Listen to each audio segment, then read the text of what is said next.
kasaysayan, kababalaghan at iba pa ating tuklasin dito sa Historiador.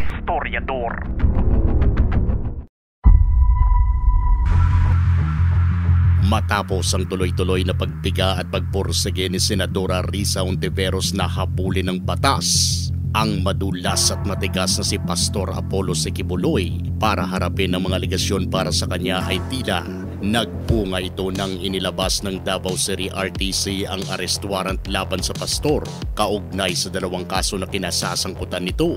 Walang nagawa ang mga senador na nagtatanggol sa pastor para pigilan ang paglabas ng arrest warrant at pagtugis ng mga otoridad sa isa sa pinakamayamang religious leader hindi lang sa Pinas kundi pati na rin sa buong mundo. Gaano man kadepensa ng mga vloggers na dating bumibira kay Kibuloy na ngayon ay empleyado na niya ay wala pa rin nagawa ang mga ito. Seryoso ang pamahalaan ni Pangulong Marcos na talaga namang tinulungang manalo ni Kibuloy noong panahon ng kampanya na siya ay ihaharap sa batas para sagutin ang mga aligasyon laban sa kanya. Talagang hindi natansya ng pastor na hindi siya sasantuhin ni BBM dahil sa pinili niya itong suportahan noong 2022 ang akala niya siguro ay kahit papano ay mapipigilan ng presidente na huwag ipagpatuloy ng sinumang politiko o grupo na magnanais na kalkalin ang mga aligasyon laban sa kanya, kagaya sa nangyari sa mga kasong inihabla sa kanya sa Davao kung saan ayon sa DOJ ay na-dismiss ito noong panahon ni FPRRD. At yung kaso na dinala sa Metro Manila ay natulog lang sa opisina ng DOJ nang hindi pa si Boyeng Rimulya ang nakaupo bilang sekretary. Pero nang maiba na ang nagpapalakad nito ay dito na nabuksan ang kaso ni Pastor at nakitaan ng rason para ipursige ito. Ni-raid ng NBI ang isa sa mga lugar ng Pastor sa Davao at nadakip ang mga miyembro nito. At yung iba ay kusang sumuko at nagpiyansa pero si Pastor ay nananatiling hindi mahagilap at hindi malaman kung nasaan. Aminado ang mga pulis na hindi sila basta-basta lang papasok sa iba pang mga lugar na pagmamay-ari ng pastor at baka mateknikal at mabalikan pa sila. Ilang araw ang makalipas matapos madakip at mag-surrender ang ilang miyembro ng pastor na kasama sa kaso ay kaagad na nagpalabas ng kanyang recorded voice si Pastor Apollo Sikibuloy at nag-set ng kanyang mga kondisyones para siya ay humarap sa mga otoridad na tumutugis sa kanya at harapin ang kanyang mga kaso. Ito ang recorded voice ng pastor kung saan siya ay nagpapaliwanag kung bakit hindi siya lumalabas para harapin ang mga aligasyon laban sa kanya. Mga kaibigan at mga kababayan, ako po ay hindi nagtatago sa kasong ito dahil ako po ay may kasalanan. Hindi po.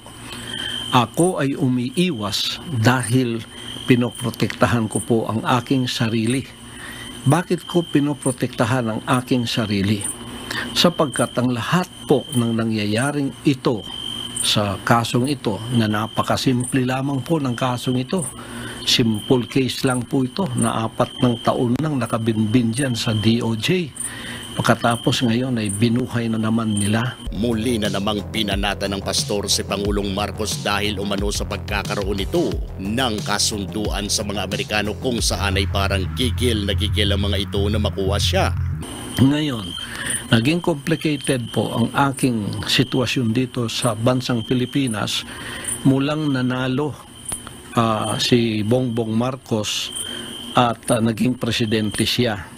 Nang pumunta siya ng bansang Amerika, nagbago na po ang ihip ng hangin. Kasi nung bumalik siya rito, kaibigan na niya ang bansang puting Amerika, kaibigan na po niya ang bansang ito at inopen na niya ang Pilipinas. Kaya nagkaroon tayo ng mga Amerikanong marami dito.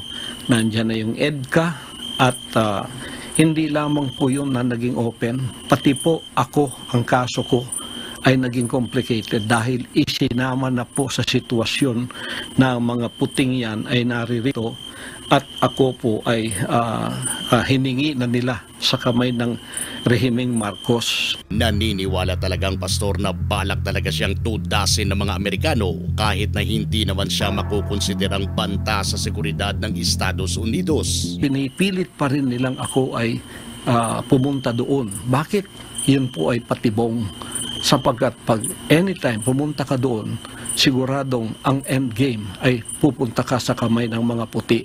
Extraordinary rendition pa rin. Hindi niya rin pinalampas sa mga ginagawang hearings ng Kongreso at Senado, lalo na ang pagpupursige ni Senador Risa Hontiveros na siya ay mahuli at maiharap sa Senado. Hindi pinalampas ng pastor ang sinabi sa kanya ng senadora na huwag nang mag-inarte, huwag nang mag-inarte. Ang dami na niyang ginawa upang takbuhan ang kanyang obligasyon sa batas. He should just cooperate and properly answer the accusations hurled against him.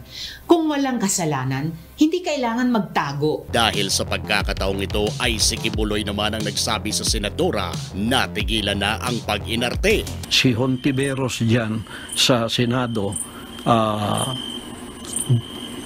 ihinto mo na ang iyong murmuro na hearing. Dumiretso ka na sa korte. Doon din ang bagsak natin, kaya doon ka na pumunta. Huwag ka nang magpa-arte-arte pa dyan sa Senado. Ang dami mong arte.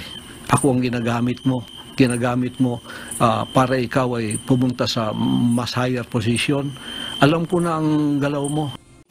Wala ka na bang oras para pumunta ng gym at magpapawis? Eto nang sagot, kaibigan. Wall-mounted boxing machine. Siguradong tagaktak ang pawis mo rito at higit sa lahat, hindi ka pa maiinip sa kakagamit nito dahil sa nakakagigil nga naman itong suntukin. Maliban sa makapag-ehersisyo ka na hindi lalabas ng bahay, ay makakapagsanay ka pa paano sumuntok ng tama. Orderin mo na yan, kaibigan. At baka ma-order pa ng iba. I-click na ang link sa description ng ating video para sa iyong order. Tinawanan lang noon ni Presidente Marcos ang sinabi ni Pastor na siya raw ay balak itumba ng Amerika.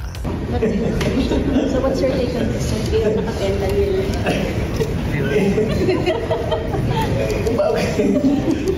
Walang may gusto kong assassinate sa kanya. Bakit siya assassinate? Wala namang yun. What can I do? Why will anyone want to do that? Maybe he's just very wala na. Hindi ko naintindihan yung sinasabi niya. Bakit siya assassinate? Hindi naman siguro, pero hindi ko alam. Siguro natatakot siya dahil sa mga pangyayari.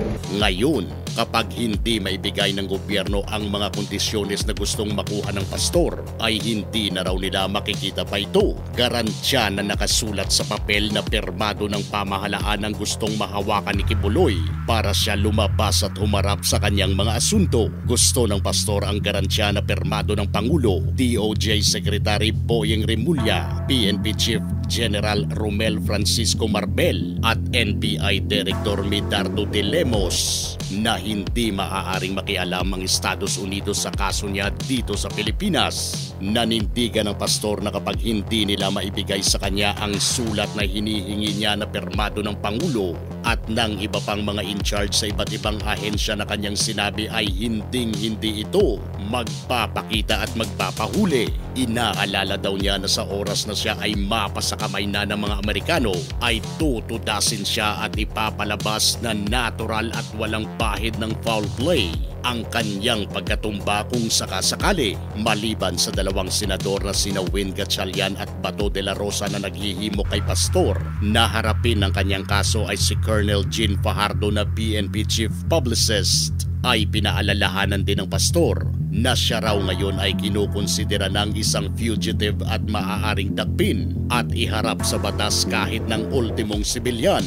Sinagot rin ni Senador Bato de la Rosa ang mga haka-haka na nagsasabing si FPRRD ang mismong nagtatago sa best friend nitong si Kibuloy. Ayon sa senador, abogado at dating piskal si Duterte, kaya alam nito na labag sa batas ang tulungang magtago o kanlungin ang isang taong wanted sa batas, kung kaya't imposible itong mangyari.